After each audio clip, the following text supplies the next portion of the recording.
Good day, gentlemen. This is a touchy subject, man, and I might receive some hate for making this video. At least some criticism, because this is a really touchy subject, but at the end of the day we need to talk about this if our goal is to build a deep, thriving relationship with our woman.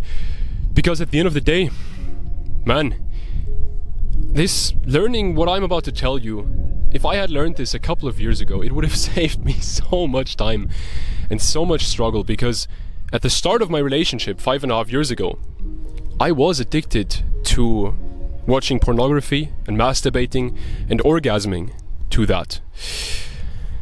And at the end of the day, I fully bought into this whole thing of desexualizing your mind and no fab, all this stuff. But there are two sides to this coin, and I've only recently really realized this. Now there's a cow almost eating my backpack. We might get some intrigued audience members today. There's cows right next to me. We'll see whether they walk into the image or not. But seems like they're wondering what this guy is doing there with the camera.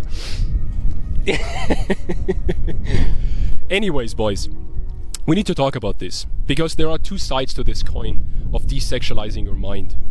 You know, yes, PMO, porn, masturbation, orgasming is not a good thing. It takes our energy, it feels not good, let's be honest. It's not an act of self-love, it's rather an act of escaping from reality, of seeking freedom, as the masculine always wants to do, but not doing that through actually getting real freedom, but through artificial freedom, right? Freedom of when we orgasm, we feel free, we feel distracted from everything, right? We don't think about anything, we feel free. Same with just distracting ourselves with porn and with masturbating, that sensual feeling, right? And then getting rid of that sensual feeling when we orgasm. At the end of the day, the problem is here, yes, I believe that we need to restrain from that. There are so many scientific studies that tell us porn is bad, masturbating is bad, orgasming all the time is bad. And then there's the people arguing, but prostate cancer and all that kind of stuff. And but don't keep your semen too long in your body. I've done many phases of semen retention in my relationship, sometimes for months. And my body simply gets rid of my semen while I sleep if I don't orgasm, or if I don't ejaculate in that sense, right?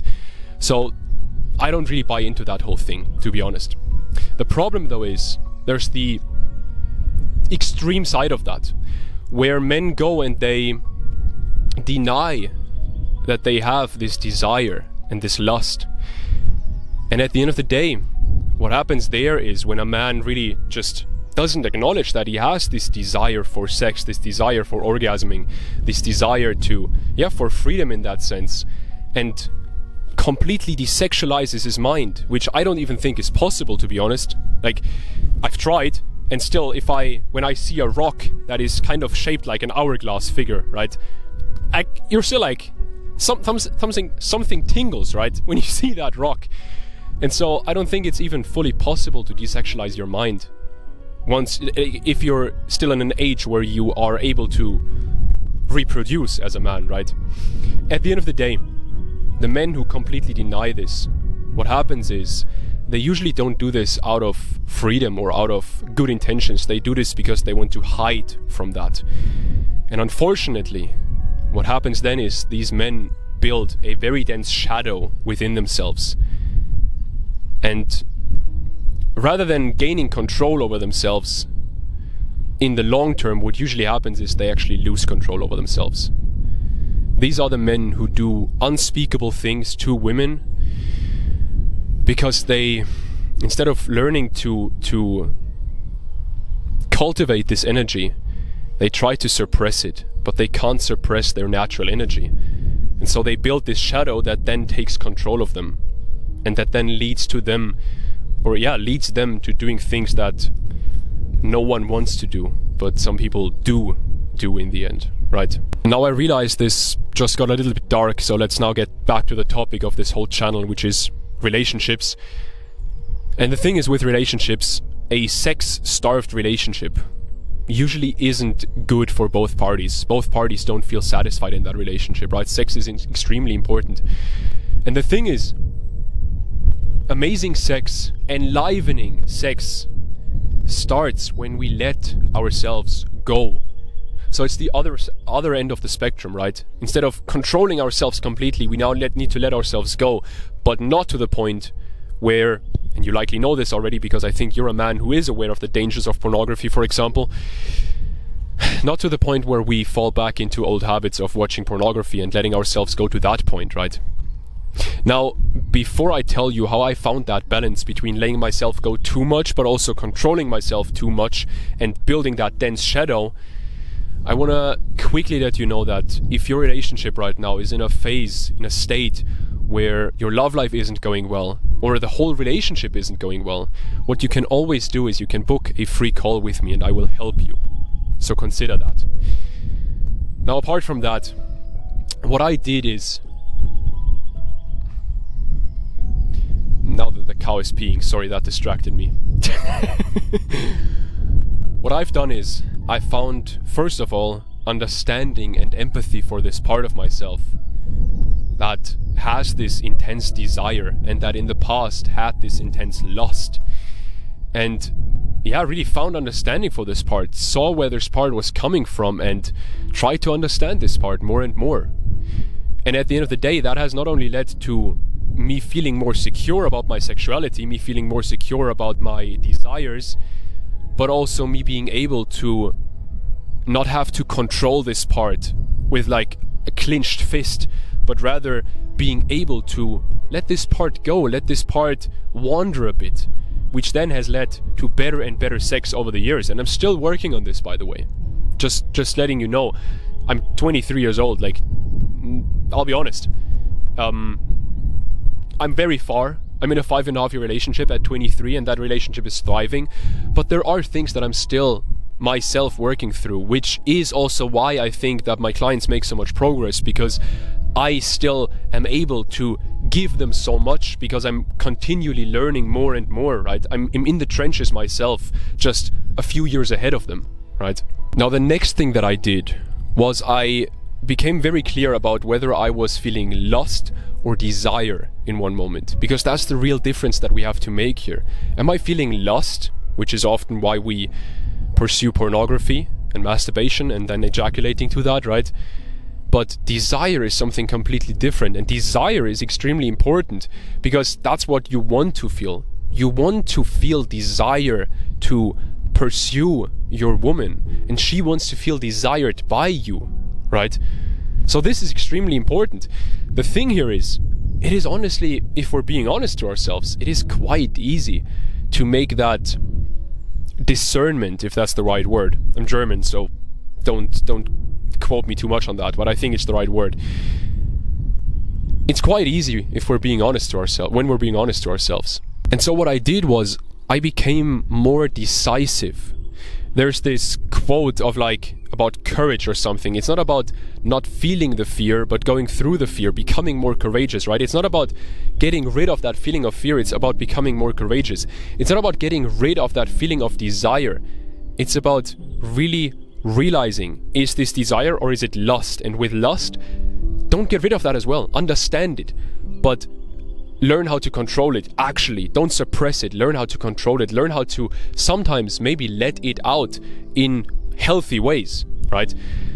And rather than pursuing that lust, try to transmute lust into desire, because that's what will make your sex life, your love life so much better.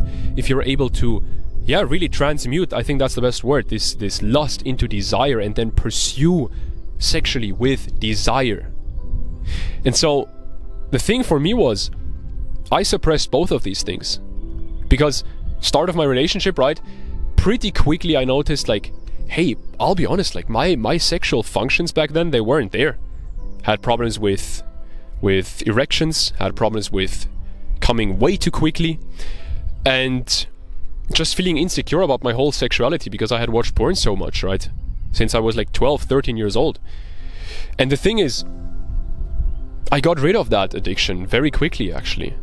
What I realized back then was, just because I have this certain emotion, this urge to watch pornography and jerk off to it, I realized, like, I don't need to pursue this. This is just a feeling that I am feeling. That doesn't mean that I need to do it, right? Just like when we're hungry, that doesn't mean we need to eat, right? Our ancestors have survived days, or even we can survive days, if not weeks, without food. We don't need to eat when we feel hungry, right? And we can still eat even if we feel full to a certain point, right? And so what I'm trying to say here is the same thing applies to lust and desire. Just because you feel lust, just because you feel desire, if you can objectively look at it and be like, oh, I'm feeling this right now, this is the emotion that I'm feeling, is it a good moment to pursue that right now or not? And if it is, let yourself go. But if it's not, then keep it in. Keep it in. So what I wanted to say with this whole quote about courage earlier was, at the end of the day, it's not about getting rid of desire. It's not about suppressing that desire, right? It's about embracing and understanding that desire and then letting it out, letting ourselves go when it's appropriate, when it makes sense, right? And when, we can do it in good and healthy and deepening ways for that relationship that we're in. So at the end of the day, it's not about desexualizing your mind. I think that many people, right, this trend on YouTube, desexualize your mind, it's a superpower, blah, blah, blah. To a certain point, yes, because most men nowadays, they are addicted to pornography. I hope this is a video that men watch who are addicted to pornography, but also men who are already past that, because at that stage, just like I was in that situation where I couldn't let myself go in, where that came as a downfall for the love life that I was having with my girl, I hope you can do the same, where you can embrace that desire that you have, understand it and embrace it, and let it flow freely when it's appropriate. Now, brother, if your relationship right now isn't going too well, or even feels like it's dying out a bit, and maybe you're bored of that relationship, maybe you feel anxious that she might leave you or cheat on you, what you can always do is you can book a free call with me. It's linked in the description, and that call is there for us to really talk about your relationship, to talk about where you're at and where you would like to go with that relationship, and what's holding you back from going from where you are to where you want to go. And then if it sounds like I can help you and it sounds like we're a good fit for each other, then I can tell you what I do and what I have to offer and how I can help you. So at the end of the day, man, if you don't just want your relationship to survive, like most relationships nowadays, they just survive, but they never get past that. But you want your relationship to thrive, and you are an ambitious guy, you're not lazy, you want to do this work, then book that call with me right now. I'll see you in there. I'm excited to talk to you, and I'm excited to help you. I'll see you in there. Have a good day, man, and I hope you... the cows are already gone, but I hope you enjoyed the little show with the cows as well. I hope they were in the image, I'm not sure. Maybe they were, maybe they weren't. I'll see you soon, man. Have a good one. Bye. Book that call if you want to.